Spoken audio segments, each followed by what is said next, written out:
Om Shanti. Good morning. आज हम सुनते हैं 8-9-21 के अनमोल मधुरमा वाक्य। बाबा कहते बच्चे तुम्हें बड़ों का रिगार्ड रखना है। जितना रिगार्ड रखेंगे उतना वो अपना रिगार्ड रखेंगे। फिर बाबा ने कहा ज्ञान और भक्ति में अंतर है, क्योंकि भक्ति द्वापर युग से शुरू हुई तो उसके बाद हम उतरते आए। वर्तमान संगम समय पर बाप आके ज्ञान देते हैं, आकर हमें पति से पावन बनाते हैं, फिर साथ ले जाते हैं, फिर हमें नई दुनिया में वर्षा देते। क्योंकि ज्ञान माना सद्गति, भक्ति माना उतरती कला। फिर बाबा ने कहा कि ये ज्ञान सिवाय बाप की और कोई दे नहीं सकता। इसमें मुख्य बात है पवित्रता की। जितना हम पवित्र बनेंगे उतना नई दुनिया में उच्च पद के अधिकारी बनेंगे। सबका परमपिता परमात्मा एक है, जो ज्ञान का सागर है। वो आकर हमें ये ज्ञान देते हैं। बाकी ये ज्ञान सिवाय बाप के और कोई दे ना सके। चाहे 16,108 की माला है, सज्जू की संख्या बहुत कम होती है, लेकिन वहाँ पर तो सब दैवी गुण वाले रहते हैं। तो इस समय के पुरुषार्थ की हमें प्रारब्ध मिलती है। सज्जू के जो हमें पूज्य बनाते हैं उनकी हम पूजा करते हैं। पूज्य बनाने वाला शिव बाबा, जो इस समय पुजारी से पूज्य बना रहे हैं। भक्ति मार्ग में उनकी पूजा होती। सबसे पहले सोमनाथ का मंदिर बनता, फिर हम भक्ति भी करते उतरते भी आए। जब कलयुग अंत आता है तब शिव बाबा आकर ब्रह्मा तन द्वारा हमें जो ज्ञान दे हमारी सद्गति करते हैं। बाबा ने कहा श्री कृष्ण ने इतना उच्च पद पाया तो ज़रूर उसने इससे पहले जन्म में पुरुषार्थ किया है। तो इस यही समय है जब बाबा हमें पुरुषार्थ करा के सतो प्रधान बनाकर साथ ले जाएंगे। पहले हम घर जाएंगे, फिर हम पुरुषार्थ अनुसार नई दुनिया में आके राज करेंगे। अब हम सुनते हैं आज के मधुरमा वाक्य। बाबा ने कहा मीठे बच्चे, अपने से बड़ों का रिगार्ड रखना ये भी दैवी गुण है। जो होशियार अच्छा समझाने वाले हैं, जो होशियार अच्छा समझाने वाले हैं उनको फॉलो करना। जैसे हमारी वरिष्ठ दादियाँ हैं, ब्रह्मा सरस्वती हैं। सज्जू में कोई भी भक्ति की रस्म रिवाज नहीं होती। क्यों? क्योंकि ज्ञान का सागर बाप ज्ञान देकर हमें सद्गति में भेज देते हैं। भक्ति का फल मिल जाता है। ज्ञान मिलने से भक्ति का जैसे डाइवोर्स हो जाता है। जब है ज्ञान की प्रारब्ध का समय तो भक्ति तप दान पुण्य करने की आवश्यकता क्या है? जहाँ कोई भी रस्म रिवाज नहीं हो सकती। ज्ञान मार्ग में भक्ति की रस्म नहीं है। ओम शांति। पतित पावन शिव भगवान उवाच। अब बाप बैठ बच्चों को ज्ञान सुनाते हैं। बच्चों को समझाया गया है कि जब मैं नहीं आता हूँ, जब मैं यहाँ आता हूँ तो पतितों को पावन बनाने के लिए ज्ञान सुनाता हूँ, और कोई ये ज्ञान सिखा ना सके। वह भी भक्ति सिखाते हैं। ज्ञान तो सिर्फ तुम बच्चे ही सीखते हो, जो तुम अपने को ब्रह्मा कुमार कुमारी समझते हो। देलवाड़ा मंदिर तुम्हारे सामने खड़ा है। वहाँ भी राजयोग की तपस्या में बैठे हैं। जगदम्बा भी है, जगत पिता भी है, कुमारी कन्या अदर कुमारी भी है। बाप इस समय आकर राजयोग सिखाते हैं। ऊपर में रजाई के चित्र भी खड़े हैं देलवाड़ा मंदिर में। बाप आकर कोई भक्ति नहीं सिखाते। भक्ति उनकी करते हैं जो सिखा कर गए, अर्थात शिव बाबा की। परंतु उनको पता नहीं कौन राजयोग सिखा कर रजाई स्थापन करके गए। तुम बच्चे अभी जानते हो भक्ति अलग चीज़ है, ज्ञान अलग चीज़ है। ज्ञान सुनने वाला है, ज्ञान सुनाने वाला है एक, और कोई ये ज्ञान सुना ना सके। ज्ञान सुनाने वाला एक ही शिव बाबा है। वही आकर हमें ज्ञान से पतितों को पावन बनाते हैं। और जो भी सत्संग है उनमें कोई ज्ञान सिखा नहीं सकते। बल अपने को श्री श्री 108 जगत गुरु भगवान भी कहते हैं, परंतु ऐसा कोई नहीं कहते कि मैं सबका परमपिता ज्ञान का सागर हूँ। ये शब्द कोई नहीं कह सकता। उनको कोई परमपिता परमात्मा तो कहते ही नहीं। ये तो जानते हैं परमपिता परमात्मा है। ये पॉइंट्स बुद्धि में अच्छी रीति याद करनी है कि परमपिता परमात्मा आकर हमें ज्ञान देते हैं। मनुष्य कहते कि ये ब्रह्मा कुमारियाँ तो भक्ति को डाइवोर्स देती हैं, लेकिन जब ज्ञान मिलता है तो भक्ति आप पे छूट जाती है। ऐसे नहीं कि जब भक्ति में जाते हैं उस समय ये मालूम पड़ता है कि हम ज्ञान को छोड़ रहे हैं। नहीं, भक्ति शुरू होती है द्वापर से। उस समय में ज्ञान नहीं होता, हम उतरते ही आते हैं। वह तो ऑटोमेटिक रावण राज्य में आ जाते। अभी तुमको समझ मिली है, अभी बाप ने आकर समझ दी है कि बाबा आकर हमें राजयोग सिखा रहे हैं। राजयोग का ज्ञान है, वो ज्ञान का सागर है। वह कभी भक्ति नहीं सिखाएगा। शिव बाबा को कहा ज्ञान का सागर, वह भक्ति नहीं सिखाएगा। भक्ति का फल देते हैं, वो है ज्ञान। फिर ज्ञान से होती है सद्गति। कलयुग के अंत में सब दुखी हैं, इसलिए पुरानी दुनिया को दुख धाम कहा जाता है। इन बातों को अभी तुम समझते हो। बाप आया हुआ है भक्ति का फल अर्थात सद्गति देने, राजयोग सिखा रहे हैं। यह है पुरानी दुनिया जिसका विनाश होना। हमको तो रजाई चाहिए नई दुनिया में। पुरानी दुनिया में रजाई लेंगे तो विनाश हो जाएगी। हमें रजाई चाहिए नई दुनिया में, जो फिर आगे चलती जाए। हमको रजाई चाहिए नई दुनिया में। ये राजयोग का ज्ञान है। ज्ञान सिखाने वाला एक ही परमपिता परमात्मा है। उनको ही ज्ञान का सागर कहा जाता। कृष्ण की महिमा अलग है। ज़रूर उसने पहले जन्म में ऐसा कर्तव्य किया जो प्रिंस बना। सर्वगुण संपन्न 16 कला संपूर्ण निर्विकारी बना। तो इससे पहले जन्म में उसने पुरुषार्थ किया। अब तुम जानते हो हम राजयोग का ज्ञान ले नई दुनिया में स्वर्ग का प्रिंस प्रिंसेस बनेंगे। स्वर्ग को सद्गति, नरक को दुर्गति कहा जाता। हम अपने लिए अपना ही राज्य स्थापन कर रहे हैं।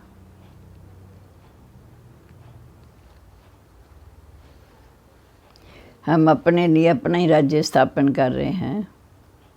बाकी जो ये ज्ञान नहीं लेंगे, पावन नहीं बनेंगे, तो वह सज्जों की राजधानी में आ भी नहीं सकेंगे। वह ज़रूर मुक्ति धाम में होंगे, गुम नहीं होंगे। सब अपने घर शांति धाम चले जाते हैं। अभी तो बच्चों को घर याद रहता है। अभी तो बच्चों को घर याद रहता कि अब 84 जन्मों का चक्र पूरा होता, नाटक पूरा होता। अनेक बार चक्कर लगाया। ये तुम ब्राह्मण बच्चे ही जानते हो। एक चक्कर 5000 साल का कई बार लगाया। ब्राह्मण तो जो बनते हैं 16,108 की माला है। सज्जू में तो बहुत नहीं होंगे। जैसे सोने की द्वारका दिखाते हैं। कहा जाता द्वारका में कृष्ण का राज्य था। अब सोचने की बात है कि द्वारका में या दिल्ली में। जमुना का कंठा तो जहाँ दिल्ली में है वहाँ तो सागर है। ये तो बच्चे समझते हैं कि जमुना का कंठा था कैपिटल। द्वारका कैपिटल नहीं है, दिल्ली मशहूर है। जमुना नदी तो चाहिए ना, जमुना की महिमा है। पर स्थान दिल्ली को ही कहा जाता है। बड़ी गद्दी दिल्ली ही होगी। विश्व महाराजा विश्व महारानी की गद्दी दिल्ली होगी। अभी तो बच्चे समझते हैं कि भक्ति मार्ग खलास हो, ज्ञान मार्ग होगा। ये दैवी राजधानी स्थापन हो रही है। बाप कहते आगे चल तुम्हें सब कुछ मालूम पड़ेगा, कौन कौन कितना पास होते हैं। स्कूल में भी मालूम पड़ता है फलाने फलाने इतने नंबर से पास हुए। अब दूसरे क्लास में जाते पिछाड़ी के समय जास्ती पता पड़ेगा कौन कौन पास होते हैं। जब विनाश होगा उस समय जास्ती हरे को पता चलेगा कौन कौन पास होते हैं, जो फिर ट्रांसफ़र होंगे। क्लास तो बड़ा है ना, बेहद का क्लास है। सेंटर दिन प्रतिदिन बढ़ते जाएंगे। कोई आकर 7 रोज़ का कोर्स अच्छी रीति लेंगे, कोई 1-2 का रोज़ भी कम नहीं है। देखते हैं कलयुग का विनाश सामने खड़ा है, अब सतो प्रधान बनना है। बाबा ने कहा मीठे बच्चे, बुद्धि का योग मेरे से लगाओ तो सतो प्रधान बन जाएंगे, क्योंकि सर्वशक्तिवान है। उससे बुद्धि योग लगाने से सतो प्रधान बन जाएंगे, पवित्र नई दुनिया में आएंगे। पाठ तो हर आत्मा को बजाना ही है। जैसे ड्रामा में कल पहले पाठ बज चुका है। भारतवासी राज्य करते थे, फिर वृद्धि को पाया, झाड़ वृद्धि को पाता जाता। भारतवासी ही देवी देवता धर्म वाले हैं, परंतु पावन ना होने के कारण उन पावन देवताओं को पूजते हैं। इस समय भारतवासी देवी देवता ना होने के कारण, पावन ना होने के कारण देवी देवताएं जो पावन हैं उनको पूजते हैं। जैसे क्रिश्चियन लोग क्राइस्ट को पूजते हैं। आदि सनातन देवी देवता धर्म है। आदि सनातन देवी देवता धर्म है सतयुग में। सतयुग की स्थापना करने वाला एक शिव बाबा है। बराबर सतयुग में इन देवी देवताओं का राज्य था, तो ज़रूर एक जन्म पहले इन्होंने पुरुषार्थ किया होगा। जिन देवताओं ने सतयुग में प्रारब्ध पाई, तो ज़रूर इससे पहले जन्म में अर्थात इस पुरुषोत्तम संगम युग पर ऐसा पुरुषार्थ किया। ज़रूर वो संगम है जब पुरानी दुनिया बदल नहीं होती है। कलयुग बदल सतयुग आता है, तो कलयुग में पतित होंगे। तो बाबा ने समझाया, लक्ष्मी नारायण का चित्र बनाते हो या लिटरेचर छपाते हो, तो उसमें लिख देना चाहिए कि इन्होंने इस सहज राजयोग के ज्ञान से इससे पहले जन्म में पुरुषार्थ किया। बाबा ने कहा, लक्ष्मी नारायण का चित्र बनाते हो या लिटरेचर छपाते हो, तो उसमें लिख देना चाहिए कि इन्होंने सहज राजयोग के ज्ञान से अगले जन्म में ये पुरुषार्थ किया। माना लक्ष्मी नारायण बनने से पहले जन्म में पुरुषार्थ किया। सिर्फ राजा रानी तो नहीं होंगे, प्रजा भी तो बनती है। अज्ञान में तो कुछ भी मनुष्य नहीं जानते, सिर्फ पूजा करते हैं। अब तुम समझते हो, वह लोग पूजा करते श्री लक्ष्मी नारायण को ही देखते रहते, ज्ञान कुछ नहीं। लोग समझते हैं भक्ति बगैर भगवान नहीं मिलेगा। तुम कहते हो भगवान आया हुआ है, ये भी समझते नहीं। वह तो कृष्ण को ले गए द्वापर में, मनुष्यों को जो आया सो बोल देते हैं बगैर समझे। इसलिए बाप कहते, मीठे बच्चे अब तुम बिल्कुल बेसमझ बन गए हो। भक्ति जैसे बाहर से खूबसूरत दिखाई देती है, तुम्हारे पास तो शांति है। और कहाँ भी सत्संग आदि में जाएंगे आवाज़ ज़रूर होगा, गीत गाएंगे। यहाँ तो सिर्फ बाबा ज्ञान देते हैं, मन बुद्धि से बाबा को याद करना है। बाबा कहते, इन गीतों आदि का सब सार तुमको समझाता हूँ, तुम अर्थ जानते हो, ये पढ़ाई है। बच्चे जानते हैं हम राजयोग सीख रहे हैं। अगर कम पढ़ेंगे तो प्रजा में चले जाएंगे। इसलिए जो बहुत होशियार हैं उनको फॉलो करना चाहिए, क्योंकि उनका पढ़ाई में अटेंशन जास्ती है तो उनको जास्ती फ़ायदा होगा। जो अच्छा समझने वाले हैं उनसे सीखना चाहिए। जो अच्छा समझाते हैं उनको सेंटर पर याद करते हैं। ब्रह्मा कुमारी तो बैठी है, फिर भी कहते हैं फलानी आए, समझते हैं जो हमसे ज़्यादा होशियार है। ऐसे हैं तो उनका फिर आदर भी करना चाहिए। बड़ों का रिगार्ड भी ऐसा रखना होता कि ये ज्ञान में हमारे से तीखे हैं, ज़रूर इनको ऊंच पद मिलेगा, इसमें अहंकार भी नहीं आना चाहिए। बड़े की बड़ी इज्जत होती है, प्रेसिडेंट की ज़रूर इज्जत जास्ती होगी ना, हर एक की नंबरवार इज्जत होती, एक दो का रिगार्ड तो रखेंगे ना। बैरिस्टर में भी नंबरवार होते, कोई बड़े केस में होशियार वकील होते, इसमें होशियार है तो रिगार्ड भी रखना चाहिए। सेंटर भी संभालना है, सब काम भी करना है। बाबा को सारा दिन ख्याल रहते हैं कि प्रदर्शनी कैसे मनाई जाए, जो पूरा टेंशन देना है। हम तमो प्रधान से सतो प्रधान कैसे बने, बाप आए हैं सतो प्रधान बनाने।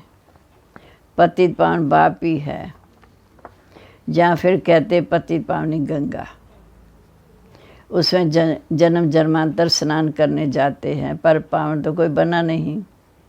ये सब भक्ति हैं। फिर पुकारते हैं हे पतित पावन आओ, वो आएगा तो ज़रूर संगम पर, सारे क्लब में नहीं आएगा, सिर्फ कलयुग के अंत संगम पर आएगा। और एक ही बार आते हैं, हर एक की अपनी रस्म रिवाज है। जैसे नेपाल में अष्टमी पर बलि चढ़ाते हैं, बड़े होंगे तो धक से बलि चढ़ाएंगे। कोई ने कम धक लगाया, एक धक से ना मरे तो बलि नहीं हुई, वह देवी पर बलि चढ़ाएंगे। ये सब है भक्ति मार्ग। या फिर नई बातें हैं, इनको तो बच्चे जान सकते हैं। एक ही बाप बैठ सृष्टि के आद्यमदन का ज्ञान सुनाते हैं। बाबा कहते तुमको खुशी रहती है कि हम सुदर्शन चक्रधारी अपने 84 जन्म को जानते हैं और कोई इन बातों को समझ ना सके। तुमको सभा में हम कहेंगे सर्वोत्तम ब्राह्मण कुलभूषण सुदर्शन चक्रधारी, इसका अर्थ भी तुम समझ सकते हो।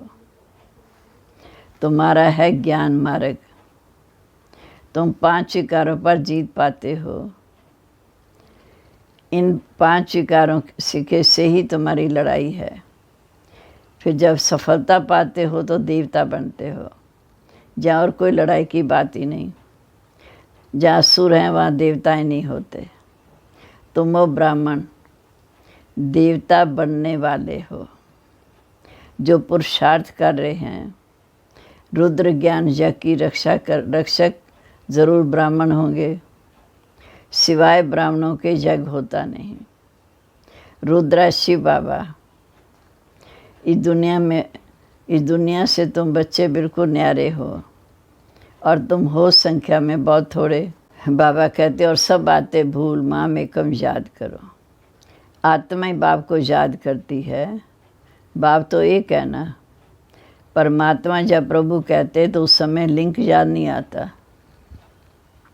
सिर्फ ईश्वर जब प्रभु कह देते हैं, आत्मा की बाप से, आत्मा को बाप से आधा कल्प का सुख मिलता है, फिर भक्ति मार्ग में याद करते हैं। अब तुमको समझ मिली है कि मैं आत्मा क्या हूँ, परमात्मा क्या है। हम सब आत्माएं मूल वतन में रहने वाली हैं। वहाँ से नंबरवार आती हैं पाठ बजाने। पहले आते हैं देवी देवता। कहते भी हैं क्राइस्ट के पहले देवी देवता धर्म था। 2000 वर्ष क्राइस्ट के उससे पहले देवी देवता धर्म था। सिर्फ 5000 वर्ष की बात है। ये ड्रामा है ही 5000 वर्ष का। मुख्य धर्म है ये आदि सनातन देवी देवता धर्म। इन धर्म वालों के मकान आदि होंगे, पहले पहले जो रजोगुणी बुद्धि थे, अर्थात द्वापर में जो रजोगुणी बुद्धि थे, अभी तो और ही तमो प्रधान बुद्धि बन गए। प्रदर्शी में कितना समझाते हैं, किसी की समझ में थोड़ी आता है। ब्राह्मणों की सैपलिंग लगनी है तो बच्चों को समझाया गया है। ज्ञान अलग चीज़ है, भक्ति अलग चीज़ है।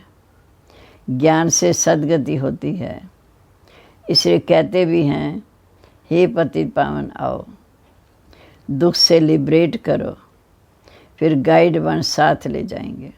बाप इस समय आकर हम आत्माओं को पावन बनाकर साथ ले जाते हैं। शरीर तो सब खत्म हो जाएंगे, विनाश होगा। शास्त्रों में एक ही माँ भारे लड़ाई गाई हुई है। कहते हैं ये वही माँ भारे लड़ाई है, वह तो लगनी है। उससे पहले सबको बाप का परिचय देते रहो। तमो प्रधान से सतो प्रधान बनने का उपाय तो एक ही है। बाप कहते हैं माँ में कम याद करो तो विकर्म विनाश हो जाएंगे और आत्मा मेरे साथ चली जाएगी। सबको संदेश देते रहो तो बहुतों का कल्याण होगा। अच्छा, मीठे मीठे सिक्के लदे बच्चों प्रेत माता पिता बाप दादा का याद प्यार, गुड मॉर्निंग। रूहानी बाप की रूहानी बच्चों को नमस्ते। रूहानी बच्चों की रूहानी बाप दादा को नमस्ते। नमस्ते बाबा, गुड मॉर्निंग। शुक्रिया बाबा, शुक्रिया। कितना ऊंचा ज्ञान दे के हमें कितने ऊंचे पद का अधिकारी बनाते हैं। अब धारणा के लिए मुख्य सार। पहली पॉइंट है, जो पढ़ाई में होशियार हैं, अच्छा समझाते हैं, उनका संग करना है, उन्हें रिगार्ड देना है, कभी भी अहंकार में नहीं आना है। दूसरा, ज्ञान की नई नई बातों को अच्छी रीति समझना व समझाना है। इसी खुशी में रहना कि हम हैं स्वदर्शन चक्रधारी। अब आज का वरदान, एक बाप की याद में सदा मगन रहे, एक रस अवस्था बनाने वाले साक्षी दृष्टा भाव। अभी ऐसे पेपर आने हैं जो संकल्प स्वप्न में भी नहीं होंगे, परंतु आपकी प्रैक्टिस ऐसी होनी चाहिए जैसे हद का ड्रामा साक्षी होकर देखा जाता है।